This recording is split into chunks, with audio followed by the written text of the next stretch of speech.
प्रिय बच्चों, आज हिंदी विषय में हम व्याकरण भाग से उपविषय पढ़ रहे हैं काल। काल अर्थात टेंस। काल का शाब्दिक अर्थ है समय। काल की परिभाषा देखें।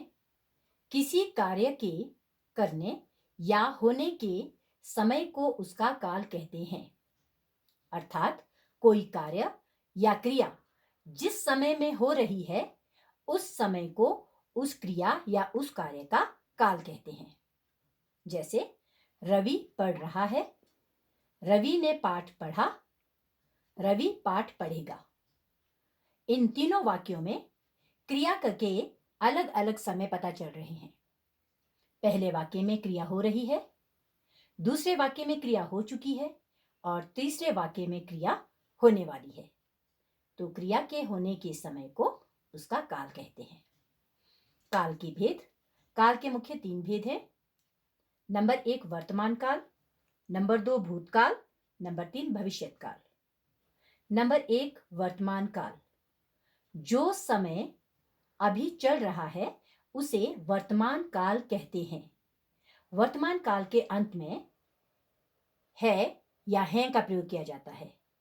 वाक्य के अंत में है एक वचन है तो है, बहुवचन है तो हैं का प्रयोग होता है। जैसे वह कक्षा 4 में पढ़ता है या हम इस मकान में रह रहे हैं।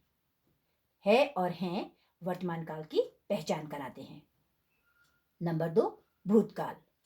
जो समय बीत गया उसे भूतकाल कहते हैं। भूतकाल के जो भी वाक्य हैं उनके अंत में ए या था, थी या थे शब्द आते हैं। जैसे वे कल चले गए, मैंने अपना काम कर लिया, मैं खेल रहा था या रही थी, वे सच बोल रहे थे। तो ये सभी शब्द गए, लिया, था, थे भूतकाल की पहचान कराते हैं। काल का तीसरा भेद है भविष्यत काल। जो समय आने वाला है उसे भविष्यत काल कहते हैं। भविष्यत काल के वाक्यों के अंत में गा, गे, गी का प्रयोग किया जाता है। जैसे थोड़ी देर में वह पूजा करेगा, मधु गीत गाएगी, हम कल शिमला जाएंगे। तो इस प्रकार ये गा, गे या गी भविष्यत काल की पहचान करवाते हैं।